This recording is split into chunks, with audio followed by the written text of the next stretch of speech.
Hey guys, good morning. Andy here with Expert Renovation. So everybody worked late last night. Had another equipment failure on the Bobcat.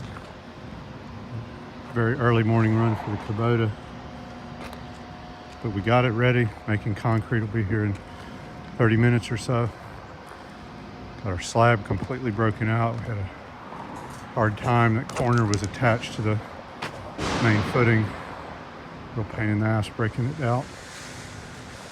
Jonathan and Julio are getting the rebar tied out. Got everything cleaned up nice. Doing this slab at 6 inches. Get the grade cut back.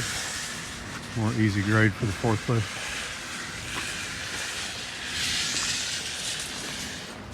We're going to start over on the other side of the building with our ramp. Get our sidewalls poured. This will get tied off and we'll be ready to go. So call us if we can help you out with your warehouse remodeling. We do whatever it takes to get the job finished on time. 478-501-0102. Thank you for watching, and don't forget to subscribe.